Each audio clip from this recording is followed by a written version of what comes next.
વડોદરા શહેરમાં સતત ભાજપ ઉમેદવારનો વિરોધ યથાવત જોવા મળી રહ્યો છે। વોર્ડ નંબર 19માં સ્થાનિકોએ ભાજપના ઉમેદવારનો લીધો હતો ઉધડો। ઉમેદવાર નિમિષા પંચાલ નાગરિકોના રોષનો ભોગ બન્યા છે।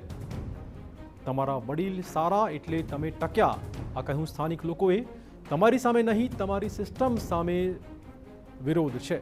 જીત્યા બાદ અમારી સમસ્યા સાંભળવા આવજો, આ ટકોર પણ સ્થાનિકોએ કરી હતી। અમને પ્રોપર્ટી કાર્ડ નથી મળી રહ્યા, લાંચ માંગવામાં આવે છે। તમે કાર્યકર્તા તો હતા તો પછી વોર્ડની સ્ટડી કેમ ન કરી, આ પ્રકારના કટાક્ષ અને આરોપોનો મારો સ્થાનિકોએ ચલાવ્યો હતો। તો લોકોના આક્રોશ બાદ વોર્ડ નંબર 19ના ઉમેદવારોની પ્રતિક્રિયા પણ સામે આવી। વિસ્તારમાં પાણીની સમસ્યા છે તે વાતનો તેમણે સ્વીકાર કર્યો હતો। થોડા સમયમાં જ સમસ્યાના ઉકેલ માટે પ્રયત્ન કરીશું, આ પ્રકારનું આશ્વાસન તેમણે આપ્યું છે। વિસ્તારમાં અન્ય કોઈ પણ પ્રકારની સમસ્યા ન હોવાનો તેમણે દાવો કર્યો હતો। નિમિષા પંચાલ સહિતના ભાજપના ઉમેદવારોની વહેલી તકે કામ કરવા ખાતરી જોવા મળી રહી છે। જાંબુવા લેન્ડફિલ્ડ સાઇટ મુદ્દે હાલ કોઈ આયોજન નહીં, આ કહ્યું છે નિમિષા પંચાલે।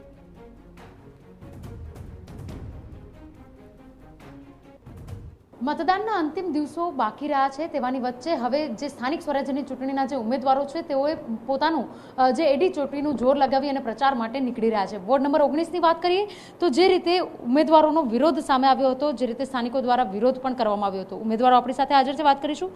સ્થાનિક સમસ્યા મુખ્ય કઈ છે આપના વિસ્તારની કે જે આપને સૌથી પહેલા પૂરી કરવી પડે એવી લાગી રહી છે?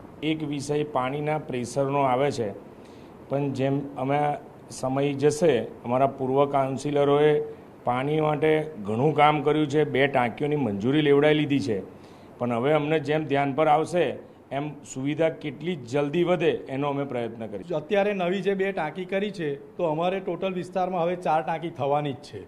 તો એટલીસ્ટ કમસે કમ 10 વર્ષ 15 વર્ષ સુધી એમાંથી જે નવા નેટવર્કો નાખીને અમે કરશું તો ઝોન થઈ જશે, પાણીનું પ્રેશર વધી જશે અને જ્યાં પાણી નથી મળતું ત્યાં પાણી પણ મળતું ડેફિનેટલી થઈ જ જશે। ખાડો ખોદીને જાય છે કોઈ પણ કામ માટે, રોડ પૂર્વ જેવો પહેલા જેવો હતો એવો કરવામાં જ નથી આવતો।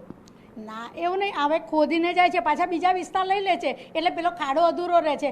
જ્યાં નાગરિકો કેવું કહે છે કે પહેલાં અમારો ખાડો પૂરો કરી દો, એટલે પેલો ખાડો અધૂરો રહે છે, એટલે નાગરિકોમાં રોષ, એના માટેનો રોષ। તો એ કામગીરી પૂર્ણ કરવાની જવાબદારી કોની રહેશે? એ અમારી રહેશે, તો અમે કરીશું જ્યારે ઉમેદવાર પૂર્ણ કરીશું। બિલકુલ, આપ પણ વિસ્તારમાં ગયા છો। આમ્રપાલી સોસાયટીની જ્યારે વાત હતી, આમ્રપાલી સોસાયટીની અંદર જ્યારે લોકોનો વિરોધ આવ્યો તેવાની વચ્ચે આપનું એક નિવેદન સામે આવ્યું હતું કે હું નવી છું પરંતુ કામ થશે।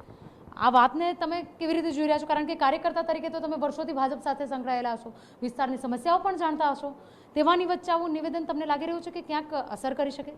ના બેન, એમાં કેવું હતું કે એ લોકોનો પ્રશ્ન પાણીનો જ હતો અને ઘનશ્યામભાઈ એમના પાણીનો પ્રશ્ન 2 વર્ષ પહેલાં એમને લાઈન પણ આપેલી હતી।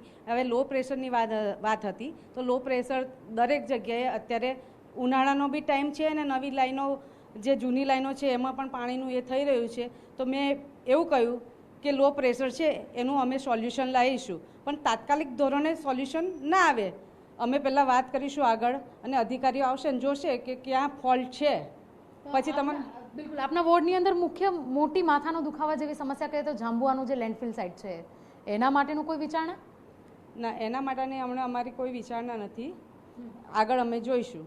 બિલકુલ, તો જે રીતે આ વોર્ડ નંબર 19ના તમામ 4 ઉમેદવારો છે કે જેઓ કહી રહ્યા છે કે વિસ્તારની મુખ્ય સમસ્યા પાણીની જ છે।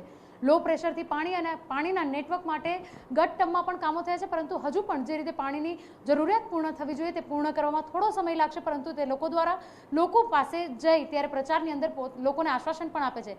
ક્યાંક લોકોને છેલ્લા ઘણા વર્ષોથી પાણીની સમસ્યાનો સામનો કરી રહ્યા છે, જેના કારણે ઉમેદવારોએ સ્થાનિકોના રોષનો ભોગ બનવો પડે તે પ્રકારની સ્થિતિ પણ ઊભી થઈ રહી છે। કેમેરા પર્સન રોહિત ગોયલ સાથે અંજલિ ઓઝા, TV9 વડોદરા।